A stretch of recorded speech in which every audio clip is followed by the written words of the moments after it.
ಮನ್ನ ಅನ್ನೋ ಹೆಸರಿನ ಒಬ್ಬ ದೈತ್ಯ ಇರ್ತಾನೆ. ಅವನು ಸನ್ನು ಅನ್ನೋ ಹೆಸರಿನ ಒಬ್ಬ ಮಹರ್ಷಿಗೆ ತುಂಬಾ ತಪಸ್ಸನ್ನು ಮಾಡಲಿಕ್ಕೆ ತೊಂದರೆ ಕೊಡ್ತಾ ಇದ್ದಂತೆ ಅವನು. ಅದಕ್ಕೋಸ್ಕರ ಆ ಸನ್ನು ಅನ್ನುವಂತಹ ಮಹರ್ಷಿ ಅಂತರಂಗದಲ್ಲಿ ಆ ಕೃಷ್ಣ ಪರಮಾತ್ಮನನ್ನ ಕರೆದಾಗ ಆ ಮನ್ನನನ್ನ ನಾಶ ಮಾಡಿ ಆ ಕೃಷ್ಣ ಗೆಲುವಿನ ರೂವಾರಿಯಾಗಿ ಮೆರೆದಂತಹ ಸ್ಥಳವೇ ಈ ಮನ್ನಾರು ಕ್ಷೇತ್ರ. ಅದಕ್ಕೋಸ್ಕರವೇ ಮನ್ನ ಅನ್ನೋ ಹೆಸರಿನ ಹರಿ ದೈತ್ಯನನ್ನ ಸಂಹಾರ ಮಾಡಿದ ಕ್ಷೇತ್ರವಾದ್ದರಿಂದ ಇದಕ್ಕೆ ಮನ್ನಾರು ಕ್ಷೇತ್ರ ಅಂತ ಇದೆ.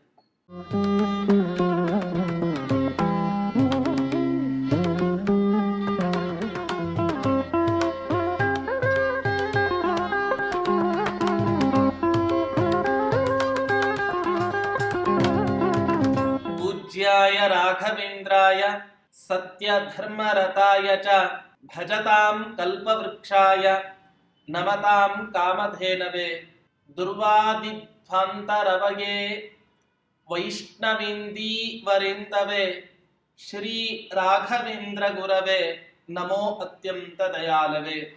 ಶ್ರೀ ಗುರುಭ್ಯೋ ನಮಃ. ಹರಿ ಓಂ. ಮುಂದೆ ಆ ರಾಯರು ಚಂಪಕಾರಣ್ಯಕ್ಕೆ ಪ್ರಯಾಣವನ್ನ ಮಾಡಿದರು. ಮನ್ನಾರು ಗುಡಿ, ರಾಜಮನ್ನಾರು ಗುಡಿ ಅಂತ ಈ ಕಾಲದಲ್ಲಿ ಇರತಕ್ಕಂತಹ ವ್ಯವಹಾರ. ಮನ್ನಾರು ಕ್ಷೇತ್ರ, ಆ ಮನ್ನಾರು ಕ್ಷೇತ್ರದಲ್ಲಿ ನೆಲೆಸಿದ ರಾಜಗೋಪಾಲ ಸ್ವಾಮಿ ಅಂತ ಅನೇಕ ನಾಮಗಳಿಂದ ಇವತ್ತಿನ ದಿನ ಆ ಊರು ಪ್ರಸಿದ್ಧವಾಗಿದೆ. ಅಂಥ ಊರಿಗೆ ಪ್ರಯಾಣವನ್ನ ಆ ರಾಘವೇಂದ್ರ ತೀರ್ಥರು ಮಾಡಿದ್ರು ಅಂತ ನಿರೂಪಣೆ ಮಾಡ್ತಾ ಇದ್ದಾರೆ.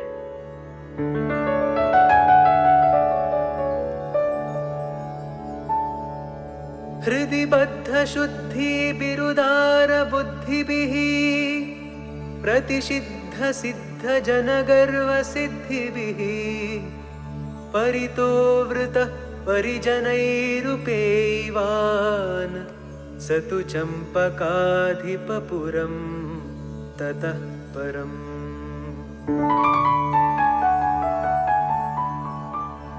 ತತಃ ಪರಂ, ಸಮುದ್ರ ಸ್ನಾನ ಮಾಡಿದ ಮೇಲೆ ಶುದ್ಧಾಂತಃಕರಣ ಉಳ್ಳವರಾಗಿ ಆ ಭಗವಂತನನ್ನ ತಮ್ಮ ಹೃದಯ ಮಂದಿರದಲ್ಲಿ ಇಟ್ಟುಕೊಂಡವರಾಗಿ ಆ ರಾಘವೇಂದ್ರ ತೀರ್ಥರು ರಾಜಮನ್ನಾರು ಗುಡಿ ಅನ್ನುವಂತಹ ಕ್ಷೇತ್ರಕ್ಕೆ, ಮನ್ನಾರು ಕ್ಷೇತ್ರಕ್ಕೆ ಪ್ರಯಾಣವನ್ನ ಆರಂಭ ಮಾಡಿದರು ಅಂತ ಈ ರೀತಿಯಾಗಿ ವರ್ಣನೆಯನ್ನ ಮಾಡ್ತಾರೆ. ಮನ್ನಾರು ಕ್ಷೇತ್ರದಲ್ಲಿ ನೆಲೆಸಿದ ಯಾವ ರಾಜಗೋಪಾಲ ಸ್ವಾಮಿ ಇದ್ದಾನೆ, ಆ ರಾಜಗೋಪಾಲ ಸ್ವಾಮಿಯ ಮಹತ್ವ, ಆ ಕ್ಷೇತ್ರದ ಮಹತ್ವ ಅನೇಕ ಪುರಾಣಗಳಲ್ಲಿ ಉಲ್ಲೇಖಿತವಾಗಿದೆ. ವಾದಿರಾಜ ತೀರ್ಥರು ಕೂಡ ತಮ್ಮ ತೀರ್ಥ ಪ್ರಬಂಧದಲ್ಲಿ ಮನ್ನಾರು ಕ್ಷೇತ್ರಕ್ಕೆ ಸಂಬಂಧಪಟ್ಟಂತಹ ಅನೇಕ ವಿಷಯಗಳನ್ನ ಹಂಚಿಕೊಂಡಿದ್ದಾರೆ. ತಂಜಾವೂರು ಅಥವಾ ಕುಂಭಕೋಣದ ಪಟ್ಟಣಕ್ಕೆ ಸಮೀಪದಲ್ಲಿ ಇರುವಂತಹ ಕ್ಷೇತ್ರವೇ ಈ ಮನ್ನಾರು ಕ್ಷೇತ್ರ. ಇದಕ್ಕನೇಕ ಹೆಸರಿನಿಂದ ಈ ಊರು ಪ್ರಸಿದ್ಧವಾಗಿದೆ. ಚಂಪಕಾರಣ್ಯ, ಚಂಪಕಾಧಾಮ, ರಾಜಮನ್ನಾರು ಕ್ಷೇತ್ರ, ಮನ್ನಾರು ಗುಡಿ, ಮನ್ನಾರು ಕ್ಷೇತ್ರ, ಅನೇಕ ಹೆಸರುಗಳಿಂದ ಆ ಕ್ಷೇತ್ರ ಇವತ್ತಿನ ದಿನ ಪ್ರಸಿದ್ಧವಾಗಿದೆ. ಯಾಕೆ ಇದಕ್ಕೆ ಚಂಪಕಧಾಮ, ಚಂಪಕಾರಣ್ಯ ಅಂತ ಯಾತಕ್ಕೋಸ್ಕರ ಇದನ್ನ ಕರೀತಾರೆ ಅಂದ್ರೆ, ಕ್ಷೇತ್ರ ಸ್ವಾಮಿಯಾದಂತಹ ರಾಜಗೋಪಾಲ ಸ್ವಾಮಿಗೆ ಆ ಕ್ಷೇತ್ರದಲ್ಲಿ ಬೆಳೆದ ಬಿಳಿ ಸಂಪಿಗೆ ಹೂವನ್ನ ಆ ಭಗವಂತನಿಗೆ ಏರಿಸ್ತಾರೆ.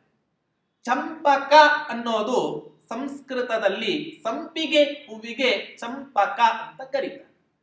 ಆ ಕ್ಷೇತ್ರದಲ್ಲೇ ಬೆಳೆದ ಯಾವ ಬಿಳಿ ಸಂಪಿಗೆ ಹೂ ಇದ್ದಾವೆ, ಆ ಬಿಳಿ ಸಂಪಿಗೆ ಹೂವು ಆ ಭಗವಂತನಿಗೆ ಏರಿಸಿ ಪ್ರತಿನಿತ್ಯ ಪೂಜೆಯನ್ನ ಮಾಡ್ತಾರೆ.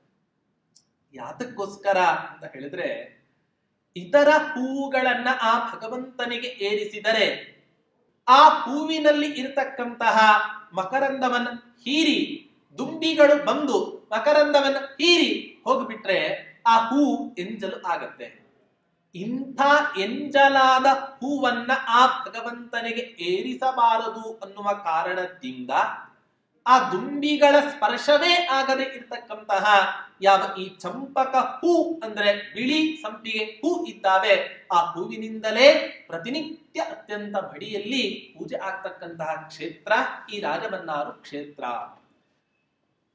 ಹೀಗಾಗಿ ಆ ಹೂ ಭಗವಂತನಿಗೆ ಅತ್ಯಂತ ಸಂತೋಷದಾಯಕವಾದದ್ದು. ಅಷ್ಟೇ ಅಲ್ಲ, ಈ ಕ್ಷೇತ್ರಕ್ಕೆ ಪುರಾಣಗಳಲ್ಲಿ ದಕ್ಷಿಣ ದ್ವಾರಕ ಅಂತನೂ ಕೂಡ ಆ ರಾಜಮನ್ನಾರು ಕ್ಷೇತ್ರಕ್ಕೆ ಕರೀತಾರೆ. ಯಾಕೆ ಅಂತ ಹೇಳಿದ್ರೆ, ಹಿಂದಿನ ಕಾಲದಲ್ಲಿ ಗೋಪಿಲ ಹಾಗೆ ಗೋವ್ರಳಯ ಅನ್ನೋ ಹೆಸರಿನ ಇಬ್ಬರು ಋಷಿಗಳು ಇರ್ತಾರೆ. ಕೃಷ್ಣನ ದರ್ಶನಕ್ಕೋಸ್ಕರ ಪ್ರಾರ್ಥನೆಯನ್ನ ಮಾಡಿದಾಗ ದ್ವಾರಕಾಪಟ್ಟಣಕ್ಕೆ ಬರಬೇಕು ಅನ್ನುವಂತಹ ಅಶರೀರವಾಣಿ ಇಬ್ಬರು ಮಹರ್ಷಿಗಳಿಗೆ ಉಂಟಾಗತ್ತೆ. ಹೀಗಾಗಿ ಸಂಚಾರಕ್ಕೆ ಹೊರಟತಕ್ಕಂತಹ ಸಂದರ್ಭದಲ್ಲಿ ಮಾರ್ಗ ಮಧ್ಯದಲ್ಲಿ ಧ್ಯಾನಕ್ಕೆ ಕೂತ್ಕೋತಾರೆ. ಕೂತ್ಕೋತಾರೆ. ಸಮಯ ಹೋಗಿದ್ದೇ ಗೊತ್ತಾಗಲ್ಲ. ಸಮಯ ಹೋಗಿದ್ದು ಗೊತ್ತಾಗಲ್ಲ ಅಂದ್ರೆ ಎಷ್ಟು ಸಮಯ ಅರಳಿತೋ, ಯುಗಗಳೇ ಉರುಳಿ ಹೋಯ್ತಂತೆ ಅವರು ಕುಳಿತ ಧ್ಯಾನಕ್ಕೆ. ಆದ್ರೂ ಕೂಡ ಎದ್ದೇಳಲಿಲ್ಲ. ಯಾಕೆ? ಮಥುರಾನಾಥನ ದ್ವಾರಕಾಧೀಶನ ಆ ಧ್ಯಾನ ಎಷ್ಟು ತಾನೇ ಭಕ್ತರಿಗೆ ಇಂಪನ್ನ ಕೊಡ್ಲಿಕ್ಕಿಲ್ಲ. ಹೀಗಾಗಿ ಆ ಧ್ಯಾನದಲ್ಲಿಯೇ ಮುಳುಗಿದಂತಹ ಯಾವ ಆ ಇಬ್ಬರು ಮಹರ್ಷಿಗಳಿದ್ದಾರೆ, ಸ್ವಲ್ಪ ಯುಗಗಳು ಕಳೆದ ಮೇಲೆ ನೋಡ್ತಾರೆ, ಯುಗ ಕಳೆದು ಹೋಗಿದೆ, ತುಂಬಾ ಕಂಗಾಲಾಗ್ತಾರೆ. ಏನು ಮಾಡೋದು? ನಾರದ ಮಹರ್ಷಿಗಳ ಎದುರುಗಡೆ ಸಿಗ್ತಾರೆ. ಆಗ ಹೇಳ್ತಾರೆ ನಾರದ ಮಹರ್ಷಿಗಳು, ದೇವದರ್ಶನ ಮಂತ್ರವನ್ನ ಜಪ ಮಾಡಿ ಹರಿದ್ರಾ ನದಿಯ ದಡದಲ್ಲಿ ಕುಳಿತು ಧ್ಯಾನವನ್ನ ಮಾಡಿ, ಆಗ ನಿಮಗೆ ಕೃಷ್ಣ ಪರಮಾತ್ಮ ದರ್ಶನವನ್ನು ಕೊಡ್ತಾನೆ. ಹೀಗೆ ಅವರ ಉಪದೇಶದಿಂದ ಪುನಃ ಧ್ಯಾನ ಮಾಡ್ತಾ ಕುತ್ಕೊಂಡಂತ ಇಬ್ಬರು ಮಹರ್ಷಿಗಳಿಗೆ ಭಗವಂತ ಕೃಷ್ಣನ ರೂಪದಲ್ಲಿ ಪುನಃ ದರ್ಶನವನ್ನ ಕೊಟ್ಟಂತಹ ಕ್ಷೇತ್ರವೇ ಇವತ್ತಿನ ದಿನ ಮನ್ನಾರು ಕ್ಷೇತ್ರ. ಪರಮಾತ್ಮ ತನ್ನ ಎಲ್ಲ 32 ಲೀಲೆಗಳನ್ನ ದೇವಕಿ ದೇವಿಯ ಮುಂಭಾಗದಲ್ಲಿ, ಯಶೋದಾ ದೇವಿಯ ಮುಂಭಾಗದಲ್ಲಿ ತೋರಿಸಿದಂತಹ ಯಾವ ಬಾಲ್ಯ ಲೀಲೆಗಳು ಇದ್ದಾವೆ, ಆ ಎಲ್ಲ ಬಾಲ್ಯ ಲೀಲೆಗಳನ್ನು ಕೂಡ ಕೃಷ್ಣ ಪರಮಾತ್ಮ ಪುನಃ ಆ ಇಬ್ಬರು ಮಹರ್ಷಿಗಳ ಹತ್ತಿರ ತೋರಿಸಿದ ಅಂತ ಹೇಳ್ತಾರೆ. ಅಷ್ಟೇ ಅಲ್ಲ, ಹೀಗೆ ಆ ಪರಮಾತ್ಮ ಆ ಕ್ಷೇತ್ರದಲ್ಲಿ ನೆಲೆಸಿ ಮತ್ತಿನ್ನೇನು ಮಾಡಿದ, ಆ ಕ್ಷೇತ್ರದ ಮಹಿಮೆಯನ್ನು ವರ್ಣನೆ ಮಾಡ್ತಾ ಹೇಳುತ್ತೆ, ಚತುರ್ಮುಖ ಬ್ರಹ್ಮದೇವರು ಪರಶುಕ್ಲತ್ರಯರಲ್ಲಿ ಒಬ್ಬರಾದ ಸತ್ಯಲೋಕಕ್ಕೆ ಅಧಿಪತಿಗಳಾದಂತಹ ಯಾವ ಚತುರ್ಮುಖ ಬ್ರಹ್ಮದೇವರು ಇದ್ದಾರೆ, ಆ ಭಗವಂತ, ಆ ಚತುರ್ಮುಖ ಬ್ರಹ್ಮದೇವರು ಭಗವಂತನ ಒಂದು ರೂಪವಾದ ಮೋಕ್ಷಪ್ರದವಾದಂತಹ ಒಂದು ರೂಪ ವಾಸುದೇವ ರೂಪಿ ಪರಮಾತ್ಮ. ಅಂಥ ವಾಸುದೇವ ರೂಪಿ ಪರಮಾತ್ಮನನ್ನ ಆ ಮನ್ನಾರು ಕ್ಷೇತ್ರದಲ್ಲಿಯೇ ಕುಳಿತು ತಪಸ್ಸನ್ನ ಮಾಡ್ತಾರಂತೆ ಆ ಚತುರ್ಮುಖ ಬ್ರಹ್ಮದೇವರು. ಆಗ ಪರಮಾತ್ಮ ವಿಮಾನ ಸಹಿತನಾಗಿ ಗೋಚರನಾಗಿ ಆ ಬ್ರಹ್ಮನಿಗೆ ಅನುಗ್ರಹವನ್ನ ಮಾಡ್ಲಿಕ್ಕೆ ಬಂದಂತಹ ಸ್ಥಳವೇ ಈ ಮನ್ನಾರು ಕ್ಷೇತ್ರ. ಆದ್ದರಿಂದ ಇದಕ್ಕೆ ಯಾವ ರೀತಿಯಾಗಿ ಆ ಸ್ವಯಂ ವ್ಯಕ್ತ ಕ್ಷೇತ್ರಗಳಲ್ಲಿ ಕಂಚಿ ಹಾಗೆ ಶ್ರೀರಂಗ ಇವೇ ಮೊದಲಾದಂತ ಯಾವ ರೀತಿ ಸ್ವಯಂ ವ್ಯಕ್ತ ಕ್ಷೇತ್ರ ಅಂತ ನಾವು ವ್ಯವಹಾರವನ್ನ ಮಾಡ್ತೇವೋ, ಅದೇ ರೀತಿ ಮನ್ನಾರು ಕ್ಷೇತ್ರವು ಕೂಡ ಸ್ವಯಂ ವ್ಯಕ್ತ ಕ್ಷೇತ್ರ ಅಂತನೂ ಕೂಡ ಉಲ್ಲೇಖವನ್ನು ಮಾಡ್ತಾರೆ. ಇಂಥ ಈ ಕಾರಣದಿಂದ ಆ ಕ್ಷೇತ್ರಕ್ಕೆ ಮಹತ್ವ ಬಂದರೆ ಈ ಊರಿಗೆ ಮನ್ನಾರು ಅಂತ ಹೆಸರು ಯಾಕೆ ಬಂತು ಅನ್ನೋದನ್ನ ಉಲ್ಲೇಖ ಮಾಡ್ತಾರೆ. ಮನ್ನ ಅನ್ನೋ ಹೆಸರಿನ ಒಬ್ಬ ದೈತ್ಯ ಇರ್ತಾನೆ. ಅವನು ಸನ್ನು ಅನ್ನೋ ಹೆಸರಿನ ಒಬ್ಬ ಮಹರ್ಷಿಗೆ ತುಂಬಾ ತಪಸ್ಸನ್ನ ಮಾಡ್ಲಿಕ್ಕೆ ತೊಂದರೆ ಕೊಡ್ತಾ ಇದ್ದಂತೆ ಅವನು. ಅದಕ್ಕೋಸ್ಕರ ಆ ಸನ್ನು ಅನ್ನುವಂತಹ ಮಹರ್ಷಿ ಅಂತರಂಗದಲ್ಲಿ ಆ ಕೃಷ್ಣ ಪರಮಾತ್ಮನನ್ನ ಕರೆದಾಗ ಆ ಮನ್ನನನ್ನ ನಾಶ ಮಾಡಿ ಆ ಕೃಷ್ಣ ಗೆಲುವಿನ ರುವಾರಿಯಾಗಿ ಮೆರೆದಂತಹ ಸ್ಥಳವೇ ಈ ಮನ್ನಾರು ಕ್ಷೇತ್ರ. ಅದಕ್ಕೋಸ್ಕರವೇ ಮನ್ನ ಅನ್ನೋ ಹೆಸರಿನ ಅರಿ ದೈತ್ಯನನ್ನ ಸಂಹಾರ ಮಾಡಿದ ಕ್ಷೇತ್ರವಾದ್ದರಿಂದ ಇದಕ್ಕೆ ಮನ್ನಾರು ಕ್ಷೇತ್ರ ಅಂತ ಇದೆ. ಮತ್ತೆ ಇನ್ನೆಷ್ಟು ಮಹತ್ವ ಇದೆ ಈ ಕ್ಷೇತ್ರಕ್ಕೆ. ಹರಿತ ಅನ್ನುವ ಮಹರ್ಷಿ ಆ ಕೃಷ್ಣ ಪರಮಾತ್ಮನನ್ನ ಒಲಿಸಿಕೊಳ್ಳಬೇಕು ಅನ್ನುವಂತಹ ಸಂಕಲ್ಪವನ್ನು ಮಾಡ್ತಾನೆ. ಜಪ ಮಾಡ್ಲಿಕ್ಕೆ ಆರಂಭ ಮಾಡ್ತಾನೆ, ತಪಸ್ಸು ಮಾಡ್ಲಿಕ್ಕೆ ಆರಂಭ ಮಾಡ್ತಾನೆ. ಜಪಕ್ಕೆ ತಪಸ್ಸಿಗೆ ಒಲಿಯದೇ ಇರತಕ್ಕಂತ ಶಕ್ತಿ ಯಾವುದಾದ್ರೂ ಕೂಡ ಇದೆನಾ? ಯಾವುದೂ ಇಲ್ಲ. ಆದ್ರೂ ಒಂದು ಸಮಸ್ಯೆ ಉಂಟಾಯಿತು. ನಾನ್ ಮಾಡತಕ್ಕಂತಹ ಈ ಜಪ ಎಲ್ಲಿ ಮಾಡಬೇಕು ಅಂತ ಅವನಿಗೆ ಸಂದೇಹ ಬಂತು. ಅದಕ್ಕೋಸ್ಕರ ಹುಡುಕ್ತಾನೆ. ಕೊನೆ ಈ ಕ್ಷೇತ್ರಕ್ಕೆ ಬಂದಾಗ ಅವನ ಮನಸ್ಸು ಪ್ರಫುಲ್ಲವಾಗತ್ತೆ. ಪ್ರಫುಲ್ಲವಾದಾಗ ಅವನು ತಿಳ್ಕೊತಾನೆ, ಈ ಸ್ಥಳವೇ ನನ್ನ ತಪಸ್ಸಿಗೆ ಯೋಗ್ಯವಾದ ಸ್ಥಳ. ಹೀಗಾಗಿ ಅವನಿಗೆ ಬಂದು ಆ ದೇವರ ಧ್ಯಾನವನ್ನ ಮಾಡ್ತಾ ಇದ್ದಾಗ ಆಗ ಭಗವಂತ ಅವನಿಗೆ ಬಂದು ಒಲಿತಾನೆ.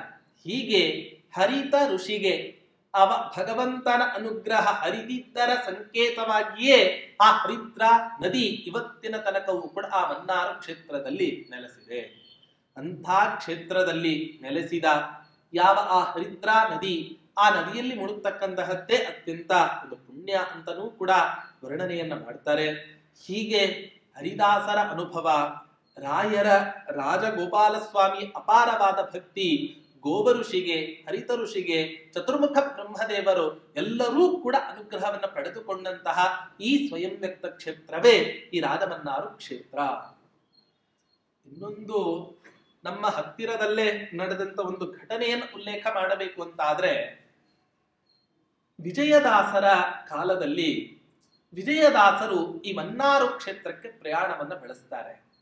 ಆ ಮನ್ನಾರು ಕ್ಷೇತ್ರಕ್ಕೆ ಪ್ರಯಾಣವನ್ನ ಬೆಳೆಸಿ ಆ ನದಿಯಲ್ಲಿ ಸ್ನಾನವನ್ನ ಮಾಡಿ ಬರಬೇಕಾದ್ರೆ ಒಬ್ಬ ಬಾಲಕ, ಪುಟ್ಟ ಬಾಲಕ, ಅವನು ತನ್ನ ಕೈಯಲ್ಲಿ ಬೊಗಸೆಯನ್ನು ತಂದು ಈ ವಿಜಯದಾಸರ ಮೇಲೆ ಎರಚುತ್ತಾ ಇದ್ದಂತೆ. ಅವನು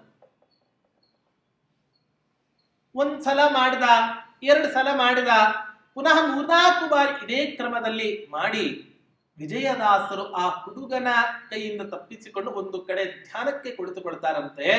ಆಗ ಆ ಹುಡುಗ ಹುಡುಕಿಕೊಂಡು ಬಂದು ಆ ತನ್ನ ಬಾಯಲ್ಲಿ ಇರತಕ್ಕಂತ ನೀರಿನಿಂದ ಆ ವಿಜಯದಾಸರಿಗೆ ಉಗಿದನು. ಉಗಿದಾಗ ವಿಜಯದಾಸರಿಗೆ ಆದಂತ ಅನುಭವ ಹೇಳ್ತಾರೆ, ಉಗುಳಿದ್ದೇ ತಡ, ನಮಗೆಲ್ಲ ಹೇಸಿಗೆ ಹುಟ್ಟಿಸತ್ತೆ. ಆದ್ರೆ ವಿಜಯದಾಸರ ಮೈ, ಮನಸ್ಸು ಎಲ್ಲವೂ ಕೂಡ ರೋಮಾಂಚನಗೊಳ್ಳುತ್ತೆ, ಆನಂದ ಉಕ್ಕೇರತ್ತೆ. ಎಂಜಲು ಬಿದ್ರೂ ಕೂಡ ಈ ಎಂಜಲಿನಲ್ಲಿ ಅಂತಹದ್ದು ಒಂದು ವಿಶಿಷ್ಟವಾದಂತಹ ಆನಂದ, ಉತ್ಸಾಹ ಎಲ್ಲವೂ ಕೂಡ ತುಂಬಿದೆ. ಅಷ್ಟೇ ಅಲ್ಲ, ದಾಸರಿಗೆ ಆ ಹುಡುಗ ಉಗುಳಿದ್ದರೂ ಕೂಡ ನಾನು ಮೈಲಿಗೆ ಆಗಿದ್ದೇನೆ ಅನ್ನುವಂತಹ ಭಾವನೆ ಮಾತ್ರ ಅವರಿಗೆ ಬರ್ತಾ ಇಲ್ಲ.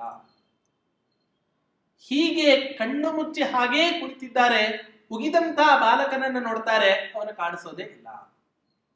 ಆಗ ಅನ್ಕೋತಾರಂತೆ, ಈ ಕ್ಷೇತ್ರದಲ್ಲಿ ನೆಲೆಸಿದ ಯಾವ ರಾಜಗೋಪಾಲ ಸ್ವಾಮಿ ಇದ್ದಾನೆ ಅವನೇ ಈ ಬಾಲಕನ ರೂಪದಲ್ಲಿ ಬಂದು ನನಗೆ ಇವತ್ತಿನ ದಿನ ದರ್ಶನವನ್ನ ಕೊಟ್ಟು ನನ್ನನ್ನು ಪವಿತ್ರನನ್ನಾಗಿ ಮಾಡಿದ್ದಾನೆ ಅಂತ ಈ ರೀತಿಯಾಗಿ ಹೇಳ್ತಾರೆ.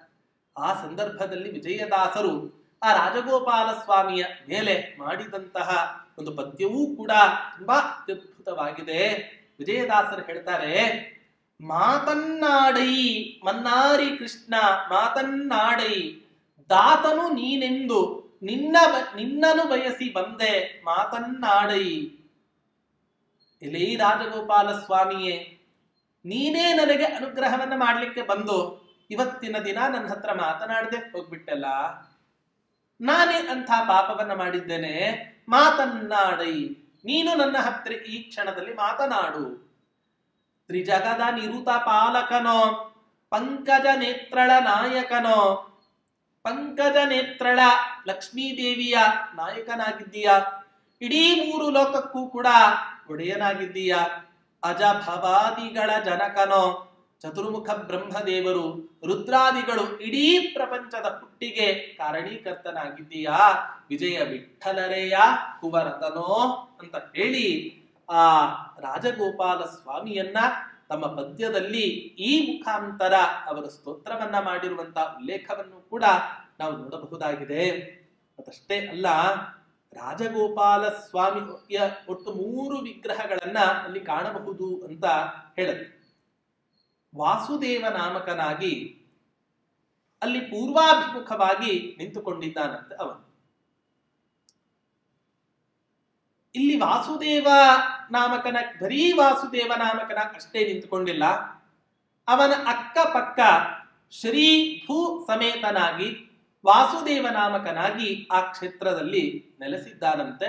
ಅವನು ವಾಸುದೇವ ನಾಮ ಯಾಕೆ? ಚತುರ್ಮುಖ ಬ್ರಹ್ಮದೇವರಿಗೆ ಅನುಗ್ರಹ ಮಾಡಿದ ಕುರುಹು ಆಗಿ ಉಳಿಬೇಕು ಅನ್ನುವ ಕಾರಣದಿಂದ ಈ ಹೆಸರಿನಲ್ಲಿ ಅವನು ಉಳಿದಿದ್ದಾನೆ. ಇನ್ನ ಉತ್ಸವ ಮೂರ್ತಿಯನ್ನ ರಾಜಗೋಪಾಲ ಸ್ವಾಮಿ ಅಂತ ಈ ರೀತಿಯಾಗಿ ಕರೀತಾನೆ. ಈ ಉತ್ಸವ ಮೂರ್ತಿ ರುಕ್ಮಿಣಿ ಸತ್ಯಭಾಮ ಸಮೇತವಾಗಿ ಆ ರಾಜಗೋಪಾಲ ಸ್ವಾಮಿ ಅಲ್ಲಿ ನೆಲೆಸಿದ್ದಾನೆ ಅಂತ ಹೇಳ್ತಾರೆ. ಪ್ರಾಯ ಈ ಉತ್ಸವ ಮೂರ್ತಿ ತುಂಬಾ ಮುದ್ದು ಮುದ್ದಾಗಿದೆ. ಕೃಷ್ಣ ಪರಮಾತ್ಮನ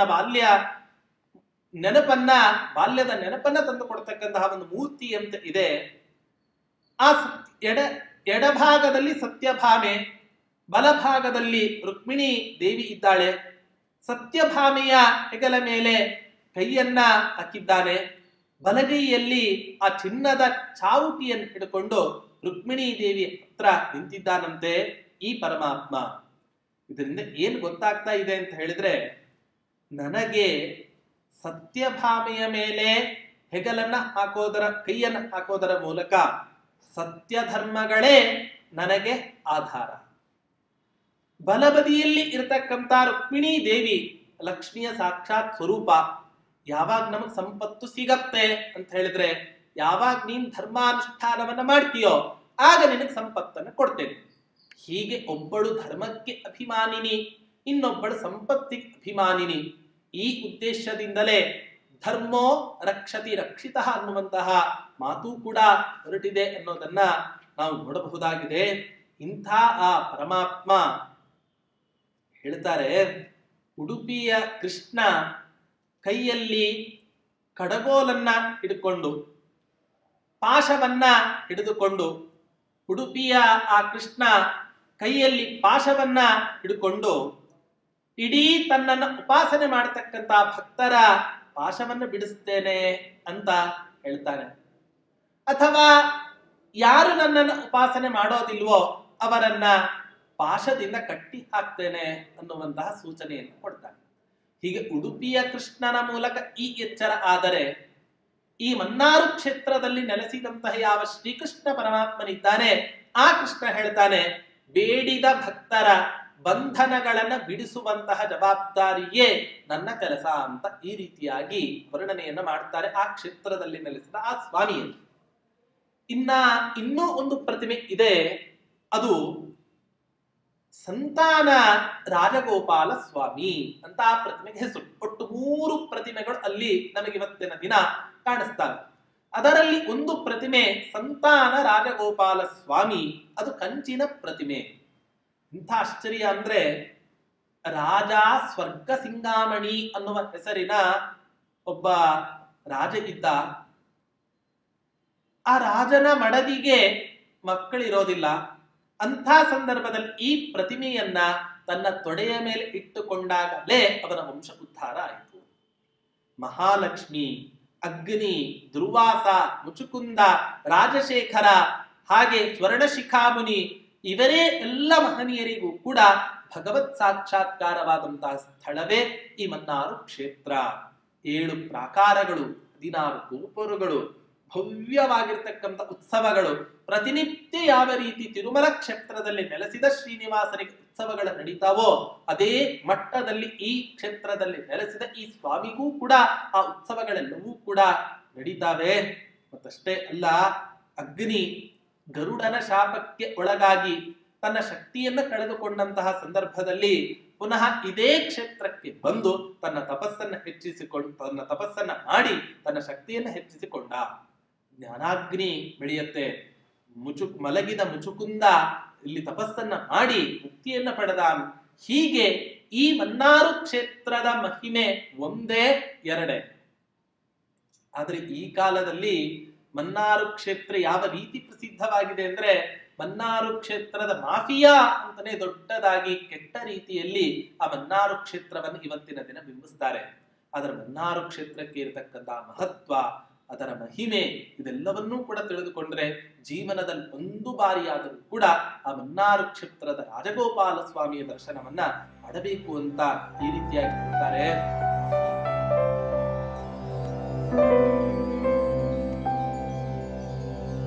ಸದದರ್ಶ ದೇವಮನಿ ದರ್ಶನ ಶ್ರಿಯಂ ಹರಿಭಕ್ತಿ ದರ್ಶನ ವಿರೋಧಿ ಕರ್ಶನ